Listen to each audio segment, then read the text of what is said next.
Hi friends, junior NTR Koratala Shiva వీరిద్దరు combination లో వస్తున్న లేటెస్ట్ చిత్రం దేవర పార్ట్ 1. ఈ మూవీ అక్టోబర్ 10 నుంచి ఫ్రీ ఫోన్ అయ్యి సెప్టెంబర్ 27న రిలీజ్ కాబోతుంది. అందువలన బిజినెస్ కూడా పెరిగిందని చెప్పాలి.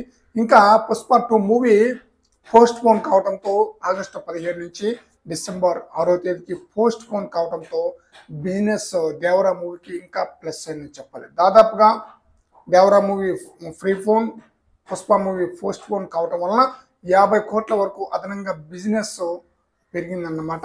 అయితే ఈ చిత్రం యొక్క బిజినెస్ వచ్చేసి ఆంధ్రలో 50 కోట్లకు జరుపుకుందట.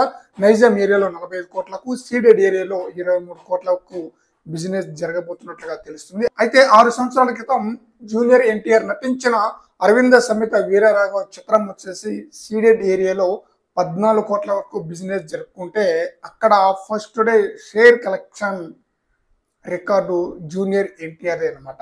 ఈ 6 సంవత్సరాల కాలంలో కూడా ఏ సినిమా కూడా ఆ మూవీ యొక్క రికార్డ్ని అయితే బ్రేక్ చేయలేదంట. అంటే ప్రాంతీయ సినిమాల పరంగా 12 సినిమాలు అయితే బ్రేక్ చేసింది అనుకోండి.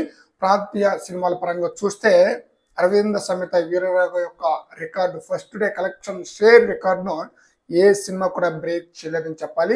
సీడెడ్ లో ఒకే ఒక్కడన్నట్లుగా మనకి వినిపిస్తుంది అనమాట. జూనియర్ ఎన్టీఆర్ అద్భుతమైన రికార్డు అని చెప్పాలి. అయితే అందువలన దేవరా మూవీకి కూడా అక్కడ మంచి బిజినెస్ అయితే జరిగిందని చెప్పాలి. 23 కోట్లు అంటే మామూలు విషయం కాదు. అరవింద సమేత వీరరాఘవ చిత్రానికి ఈ చిత్రానికి 9 కోట్లు డిఫరెన్స్ అయితే ఉందన్నమాట. మరి చూడాలి దేవరా మూవీ సీడెడ్ ఏరియాలో ఎలాంటి కలెక్షన్స్ వసూలు చేస్తుందో చూడాలి. మంచి కలెక్షన్ రాబట్టే అవకాశం అయితే ఉంది. ఫ్రెండ్స్, ఈ వీడియోపై మీ యొక్క అభిప్రాయాన్ని కామెంట్ సెక్షన్ లో తెలియజేయండి ఫ్రెండ్స్.